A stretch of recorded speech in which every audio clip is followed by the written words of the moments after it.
Budget आते ही सबकी उम्मीदें बढ़ जाती हैं कि शायद टैक्स कम होगा, कुछ सुविधाएं और मिलेंगी, यहाँ पर टैक्स कम होगा और ये वाली जो एग्जेम्पशन है वो बढ़ेगी, और इस तरह की बहुत सारे विचार आपके मन में आते हैं। नमस्कार, मेरा नाम है तारेश भाटिया और ऐसी ही कुछ बातें इस एपिसोड में मैं आपसे कर रहा हूँ बजट के बारे में, जो कि 1 फरवरी 2023 को आने वाला है। और आम आदमी की, सैलरीड की, प्रोफेशनल्स की, डॉक्टर, लॉयर, सीएस प्रोफेशनल्स की क्या उम्मीदें हैं, वो इस बजट से क्या सोचते हैं, क्या मिलना चाहिए। और कोविड के 2 सालों के बाद बहुत सारी उम्मीदों के साथ ये बजट, जो कि इलेक्शन के 2 साल पहले पड़ता है, 2024 से 1 साल पहले आ रहा है, उसमें क्या हम उम्मीदें कर सकते हैं, वो इसके बारे में हम जानते हैं। तो आइए हम डिटेल में समझें। मेरे 7 पॉइंट्स हैं, 7 पॉइंट्स कि बजट के बारे में हमें क्या सोचना चाहिए, क्या उम्मीद रखनी चाहिए। और ये 7 पॉइंट्स के साथ मैं शुरू करता हूँ आपके साथ।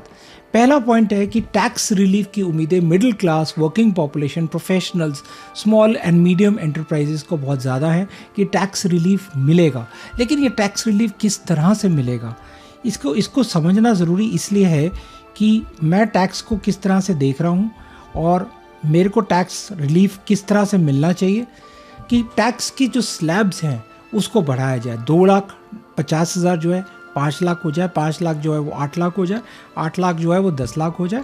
और जो टैक्स परसेंटेज है कि पहले 2.5 लाख, पहले 5 लाख के ऊपर 5%, 10%, 20%, वो परसेंटेज भी कम हो जाए, ये उम्मीदें हैं। और कुछ और उम्मीदें हैं। तो इस तरह की कुछ उम्मीदों के साथ ये पहला पॉइंट बनता है। हाँ, ये लाजब है और जायज़ भी है। और दूसरा पॉइंट बनता है कि अगर ये मैंने सोच लिया तो एग्जेम्पशन लिमिट्स जो हैं इनकम टैक्स की, उसको लिया जाए कि अब रियलिटी जो आ चुकी है, अगर सेंसेक्स भी इतना बढ़ चुका है और मुझे अपनी नज़रों में वो ला रहा है कि मैं कितना हूँ, तो उस उम्मीद के साथ क्या मैं उम्मीद कर सकता हूँ कि जो टैक्सेशन की रिडक्शन कुछ हो सके, यानी कि जो टैक्स पे करने की आम आदमी की क्षमता है वो 2 सालों में बहुत मार खा चुकी है। यानी कि इन 2 सालों में कोविड के बाद हर बिजनेस, हर प्रोफेशनल, हर मिडिल क्लास, हर प्रोफेशनल को, आम आदमी को टैक्स के बर्डन से थोड़ी उम्मीद है कि इन 5 एरियाज़ में जो सेक्शन 10 आते हैं, नंबर 2, उसकी कुछ एग्जेम्पशंस, यानी हाउस रेंट अलाउंस बढ़ाया जाए, चिल्ड्रंस एजुकेशन अलाउंस बढ़ाया जाए, हॉस्टल अलाउंस, ग्रेचुटी और लीव ट्रैवल। ये बहुत पुराने हो चुके हैं, कम से कम 5 से 10 सालों के बीच में कोई इनमें बढ़ोतरी नहीं हुई। तो इन्फ्लेशन भी जब बढ़ रहा है तो इन सेक्शंस में बनता है कि हमें थोड़ी सी इसमें रियायत मिले। और तीसरा कि जो अलाउंसेस हैं उनकी लिमिट्स बढ़ाई जाए। तो ये 5 हैं। ऐसी ही कुछ चीज़ें जो काम आ सकें एक आम आदमी के, वो एग्जेम्पशन सेक्शन 10 में लाई जाएं। जैसे कि हो सकता है कि मैं घर से काम कर रहा हूँ तो वर्क फ्रॉम होम, अगर मैंने कंप्यूटर को परचेज़ किया है, मैंने मोबाइल से काम कर रहा हूँ, मैं इंटरनेट को यूज़ कर रहा हूँ और मैं अपनी इकॉनमी को, देश की बढ़ा रहा हूँ, तो मुझे भी इससे उम्मीदें हैं कि मैं जब फैसिलिटीज़ यूज़ करूँ, मैं जब ये परचेज़ करूँ, मैं इसका बिल सबमिट करूँ, तो मेरे इनकम टैक्स में से वो कम हो, क्योंकि मैं उसमें काम ज़्यादा कर रहा हूँ। तो इस उम्मीदों के साथ ये पॉइंट नंबर 2 बनता है कि एग्जेम्पशन लिमिट्स को बढ़ाया जाए। अगर ये सही है तो इक्विटी में, कैपिटल गेन्स में कुछ साल पहले ये एक अलग से लाया गया था, 10% कैपिटल गेन्स का। Long term capital gains in equity को अट्रैक्टिव करने के लिए वो 10% का जो स्लैब है, जिस पर टैक्स 10% लगता है आफ्टर द फर्स्ट 1 लाख, उसको 1 लाख को नंबर 1 2 लाख किया जाए। और एग्जेम्पशन जो है कैपिटल गेन्स की, इक्विटी की, वो 10% का टैक्स लगता है, उसको कुछ हटा के 5% किया जाए।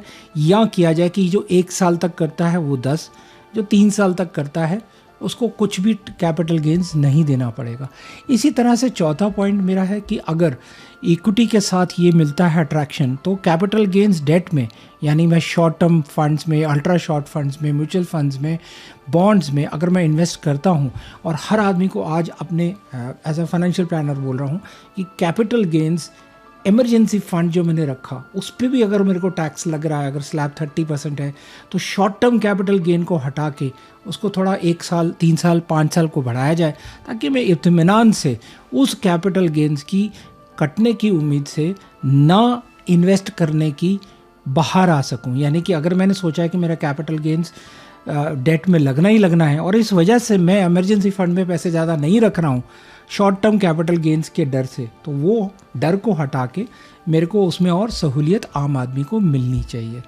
ये चौथा पॉइंट है। और पांचवा है सीनियर सिटीजन्स के लिए कि अगर फिक्स डिपॉजिट्स 5 लाख 10 के हैं तो 20-25 का करा जाए, ताकि सीनियर सिटीजन्स को फिक्स डिपॉजिट्स करने पे कोई भी टैक्स पे ना करना पड़े।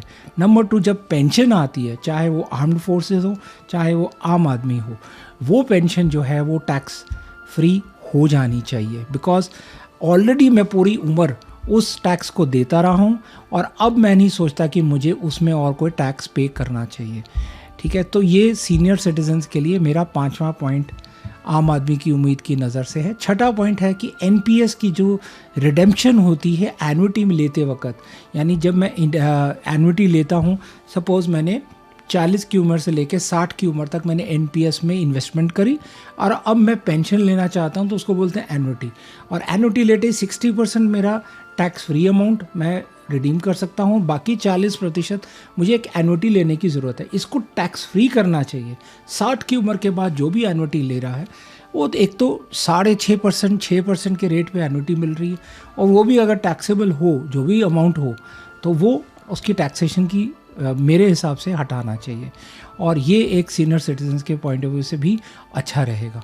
और आखिर करके उम्मीदें वित्त मंत्री से बहुत सारी हैं, लेकिन कुछ ऐसा होना चाहिए कि मैं अगर टैक्स पे कर रहा हूँ तो मैं न टैक्स पे करने वाले आम आदमी से हटके मैं एक टैक्स पेयर हूँ, तो मेरे को यहाँ पर कुछ लेबल चाहिए। मैं टैक्स पेयर हूँ तो मुझे कुछ बेनिफिट्स मिलने चाहिए। मैं जीएसटी भी पे कर रहा हूँ, मैं इनकम टैक्स भी पे कर रहा हूँ, और मैं और भी सीनियर सिटीजन होके मैं इनकम टैक्स भी पे कर रहा हूँ और मेरा टीडीएस भी कट रहा है।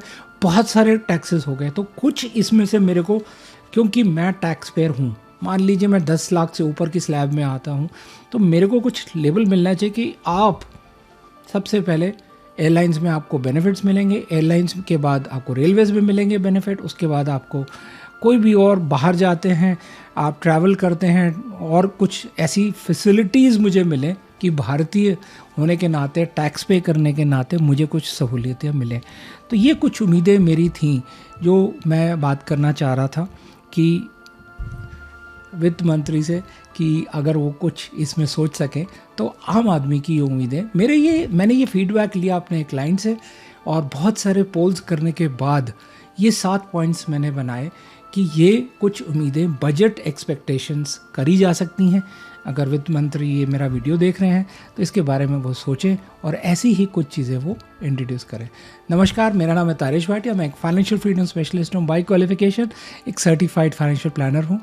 और इस वीडियो के नाते मैंने कुछ कोशिश की कि बजट से एक्सपेक्टेशंस क्या हैं। उम्मीद करता हूँ आपको वीडियो अच्छा लगा होगा। अच्छा लगा तो सब्सक्राइब करें, लाइक करें, शेयर करें और नोटिफिकेशंस बेल आइकन को प्रेस करें, ताकि आपको इस तरह के वीडियो अच्छे मिलते रहें। धन्यवाद।